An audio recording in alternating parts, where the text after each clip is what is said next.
జై బ్రాహ్మణ్ మన ఈరోజు తెలంగాణ బ్రాహ్మణ కార్పొరేషన్ సాధనా సమితి యొక్క సమావేశము 3 గంటలకు ప్రారంభమవుతుంది. వివిధ జిల్లాల నుంచి మన సంఘ నాయకులందరూ వచ్చేస్తున్నారు. ఇక్కడ ఏర్పాట్లు కూడా 2:30 వరకు మేము పూర్తి చేస్తున్నాము. మన రాజేష్ అన్న అందరం కలిసి చుట్టుపక్కల అక్కడ మీకు ఇబ్బంది అయినా బ్యానర్లు కట్టాము రోడ్డు మీద. Road number 6 post office line Ramakrishnapuram Nagole దగ్గరికి వచ్చి ఏదైనా ప్రాబ్లం ఉన్నా లొకేషన్ కూడా చేంజ్ చేశాం. ఏదైనా ప్రాబ్లం ఉన్నా ఫోన్ చేయండి. కరెక్ట్ 3 గంటలకు కార్యక్రమం మొదలవుతుంది. వివిధ జిల్లాల నుంచి కూడా నాయకులు వస్తున్నారని సమాచారం ఇచ్చారు. అందరూ సమయానికి వచ్చి మీ యొక్క సలహాలు సూచనలు ఇచ్చి ప్రభుత్వానికి మన సమస్యలు తెలియజేయడానికే ఈ యొక్క కార్యక్రమం చేశాము. కాబట్టి అందరూ సమయానికి వచ్చి మీ యొక్క సలహాలు సూచనలు ఇచ్చి మనం బ్రాహ్మణ కార్పొరేషన్ సాధించుకున్నాము. జై బ్రాహ్మణ్, జై జై బ్రాహ్మణ్, జై పరశురామ్, జై పరశురామ్. ధన్యవాదాలు. మనస్తత్వాలేంటి, ప్రభుత్వం యొక్క మనస్తత్వాలేంటి అనేది చాలా దగ్గరగా పరిశీలించి నాకు బ్రాహ్మణ సంఘాలతో ఒక జీవితం సంబంధం లేకుండా బ్రాహ్మణ సంఘాల దగ్గరికి వచ్చి మీడియాను ఆశ్రయించి మీడియాను పెట్టి కూడా చాలా అనుభవంగా ఈరోజు గతంలో ప్రభుత్వంలో ఉన్న ప్రభుత్వానికి బ్రాహ్మణ సంక్షేమ పరిషత్కి ఏకైక శత్రువు ఎవరంటే నా పేరే వస్తుంది. ఎందుకంటే 20 ఎపిసోడ్లు ఎవిడెన్స్తో సహా సివిఆర్ ఛానల్లో ఉన్నాయి. ఇవాళ ఎంత దుర్మార్గం చేసిందంటే అది ప్రభుత్వంలో ఉండి కూడా ఇంత మేధావులు ఇన్ని సంఘాలు ఉండి కూడా పేద బ్రాహ్మణులకు అన్యాయం చేసింది. అది ఘంటాపదంగా చెప్పొచ్చు. ఇవాళ విదేశీ విద్యకు డబ్బులు కావాలంటున్నారు. ఇంకా పేదలో ఉన్న వాళ్ళ గురించి ఎవరు మాట్లాడరు. మీకు ఎందుకు అసలు మూలాలే తప్పున్నప్పుడు మూలాలను ప్రశ్నించకుండా నాకు ఇది రాలేదు నాకు అది రాలేదనే భావజాలంతో ఉన్నారు తప్ప వాళ్ళు మనల్ని విభజించి పాలించారు. అన్ని కులాలకు సమానత్వంగా మనం కూడా ప్రభుత్వాలకు ట్యాక్సీలు కడుతున్న బ్రాహ్మణుల మేధస్సును వాడుకొని బ్రాహ్మణులను నిర్లక్ష్యంగా చూసిన ఈ పాలకులకు ఎవరు ప్రశ్నించలేదు. ఏ సంఘ నాయకుడు ప్రశ్నించలేదు. ఇన్ని మీరు అంటున్నారు కదా, ఏమని ప్రభుత్వము మనల్ని పిలిచి ఒక్కనాడైనా మాట్లాడిందా గత ప్రభుత్వం? నేను ఈ ప్రభుత్వానికి కూడా వాళ్ళు వచ్చి కొన్ని రోజులైంది మాత్రమే కాబట్టి వారికి కూడా సమయం ఇస్తున్నాము. మన లక్ష్యము ఏకవాక్యంలో ఉండాలి. ఇవాళ బ్రాహ్మణ కార్పొరేషన్ సాధన సమితి ఎందుకంటే మనం మూలం కావాలి. ఆ మూలం తగ్గట్టు మన మీద చాలా రాజకీయం వృద్ధి విభజించి పాలించి ఇవాళ చాలా మంది మాట్లాడుతున్నారు. నియోగులు ఈ సంఘం పెట్టిరు. ఆ రోజు పెట్టిన పెద్దవాళ్ళని ఎవరైనా ప్రశ్నించారా? ఇవాళ మేము వైదిక సంఘం పెట్టగానే అందరికీ చాలా వివక్షతకు గురైనాం. మీకు అర్థమైతలేదు. మూలాలు తీసుకోండి. పాలకులు ఎవరైతే పరిపాలించారో ఎవరైతే సమానత్వం చూపించాలో వాడు చూపించినప్పుడు మాకు పడుతున్నారా?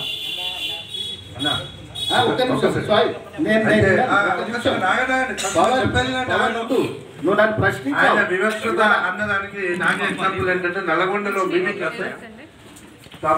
నియోగులంతా చెడ్డవాళ్ళు, వైదికులంతా మంచి వాళ్ళు అంటలేను. నేను అనేది రాజకీయం చేశారు. అది గుర్తించకుంటే మనల్ని విభజిస్తూనే ఉంటారు. ఇవాళ మేము ప్రశ్నించే స్థాయిలో ఉన్నాం కాబట్టి ఇవాళ వైదిక సంఘం అని అంటున్నారు. మరి గత ప్రభుత్వంలో వైష్ణవ సంఘం ఏంటి? పాలకుడు సమానత్వం చూపించేటోడు ఏమని మాట్లాడతాడు? మా వైష్ణవ సంఘం అని అన్నారు. అది రికార్డుగా ఉంది. అప్పుడు ఏ సంఘం మాట్లాడలేదు. ఎందుకంటే ఆయన పదవిలో ఉన్నారు. మీరు భయపడ్డట్టే కదా. ఒక్కనాడు కూడా అరే ఈ పథకాలు ఏర్పాటు చేస్తాము సంఘంలో రాయండి అని పిలిచిన ఒక్క సంఘ నాయకుడి పేరు చెప్పండి. అది ప్రశ్నించరు. ఎంతసేపు మాకు లోన్లు కావాలి, ఇప్పుడున్న వాళ్ళ గురించి మాట్లాడాలి. ఎంతమంది అంటే ఇవాళ అప్లై చేసిన వాళ్ళు వచ్చిన వాళ్ళు మీరు ఇది కూడా చెప్పాలి. ఏంటంటే ఆ లోన్ల పేర్లు పెట్టేటప్పుడు తిరుపతాచార్యుల పేర్లు అందరినీ రావాలి. ఒక్క రామానుజాచార్యులు. ఇవాళ మీకు ఒక ఆశ్చర్యకరమైన విషయం చెప్తా. ఇవాళ గత ప్రభుత్వం ఏం చేసిందంటే మనలో ట్యాక్సీ డ్రైవర్లను చేస్తుందా? ఏమన్నా ఉండాలండి. బ్రాహ్మణ సంక్షేమ పరిషత్ అంటే బ్రాహ్మణ జాతిని ఉద్ధరించాలి కానీ డ్రైవర్లను సరే అది వేరే. కానీ ఒక చర్చ జరగాలి. చర్చ జరగకుండా ఆ పరిషత్తులు పెట్టారు. ఒకరు అంటారు ఏమైనా నువ్వు ఇష్టం వచ్చినట్టు మాట్లాడుతున్నావు, ప్రభుత్వానికి వ్యతిరేకం కాదు, ప్రభుత్వంలో జరిగిన అన్యాయాలకు వ్యతిరేకంగా పోరాడి మమ్మల్ని ఎంత బెదిరించారో తెలుసా. మేము హామని లోపాయుక్త ప్రభుత్వంలో ఉన్న నాయకులకు చెప్తాం, అయ్యా గత ప్రభుత్వంలో జరిగిన అన్యాయాలు మీరే చేత తీసుకుంటాం. ఇక్కడ ప్రభుత్వం కాదండి, ప్రభుత్వం ఎవరైనా ఉండనియండి, బ్రాహ్మణులకు మనమే సాధించాం. మీరు నిజంగా మీ ఆత్మవిమర్శ చేసుకోండి. ఇవాళ మనం సంతోషంగా ఉన్నాం. 300 కోట్లు ఖర్చు పెట్టమన్నారు. 300 కోట్లు ఖర్చు పెట్టినవని ఆర్టీఐ కింద తీసుకున్నాను 2 సార్లు. ఏ సంగతి తీసుకోలేదు, ఎందుకు తీసుకోలేదు?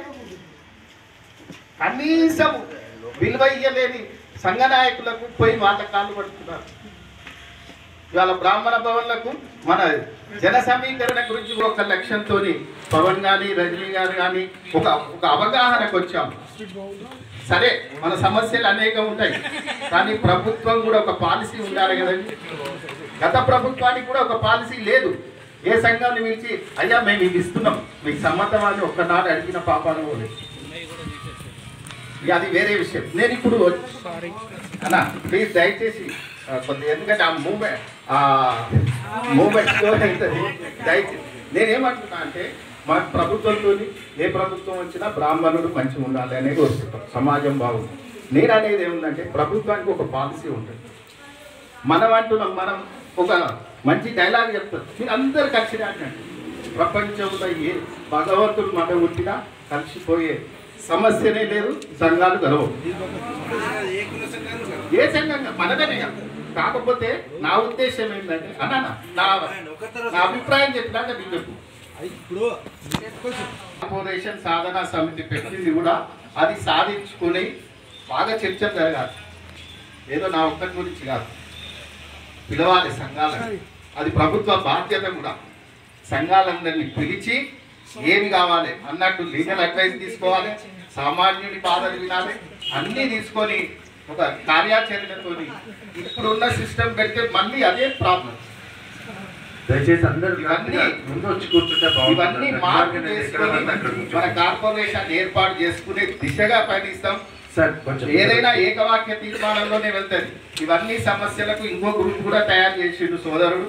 నేను అనేది ఏంటంటే ఏకవాక్యంతో ఉంటే ప్రభుత్వం కూడా గుర్తిస్తుంది. 10 రకాలు తీసుకెళ్తే అవి మూడలు పడేస్తారు. ఒకే ఒక నినాదం, కార్పొరేషన్ ఇవ్వండి, మా సంఘాలను పిలవండి, ఏమేమి కావాలో మా బాధలు చెప్తాము, లాస్ట్గా మీరే నిర్ణయం. ప్రభుత్వం నిర్ణయించిందే ఫైనల్. నేను చెప్తే అది కాదు, అన్న చెప్తే కూడా రాదు. అధికారంలో ఉన్నదే రాజ్యం. ఆ రాజ్యాన్ని మనం వచ్చాలంటే తప్పకుండా మేము అన్నట్టు నేను చెప్తే కాదన్నా, నేను చెప్తే ఎందుకైతే నాకు పవర్ ఉందా? నా ఇంటికి ఎవరైనా ఉన్నారా? ఎవరు రాలే, ఏ సంఘ నాయకుడు రాలే. ఇవాళ ఆర్టీఏ తీసుకుంటే ఎవరు రాలే. నన్ను ఎంతోమంది బెదిరించారు. ప్రభుత్వం వాళ్ళ చేతులు ఉంది, గత ప్రభుత్వం. ఇప్పటికే అదే మాట్లాడుతున్నా, రేపు కూడా ఇదే మాట్లాడతా అవసరం అనుకుంటే. జాతీయ అన్యాయం చేస్తే ఊరుకో. నాయక ఏదన్నా అనుకోండి, ఏకవాక్యం తీర్మానం చేయాలనేది మా సంఘం తరఫున ఈ తెలంగాణ బ్రాహ్మణ సాధన సోమవారం రోజు ఎక్కడికైనా అపాయింట్మెంట్ తీసుకుంటే అభిప్రాయాలు ఉంటే చెప్పండి. మీరు వస్తారా? అంటే ప్రభుత్వం నాయకులకు కానీ ఉండటం లేదా సమస్యని కరెక్ట్ అయిన దగ్గరికి తీసుకెళ్ళండి. అప్పుడు ఎవరైనా వస్తాం, తీసుకెళ్దామనండి. నా ఒక్కడికి ఏంది, అందరం ఏంటంటే అందరం కలిసి సమస్య ఎక్కడో పరిష్కారం అక్కడనే దొరుకుతుంది తప్ప నేను నాకేం అధికారం లేదు, మనకేం అధికారం లేదు. నిర్ణయం ప్రభుత్వాన్ని ఉంటుంది. ప్రభుత్వం గట్టిగా కరెక్ట్ చేస్తే వాళ్ళ పక్షాలు ఉంటాం, లేదంటే మామూలుగా ఉంటాం. ఆగలుగుతారా? వస్తాను. ధన్యవాదాలు. ధన్యవాదాలు.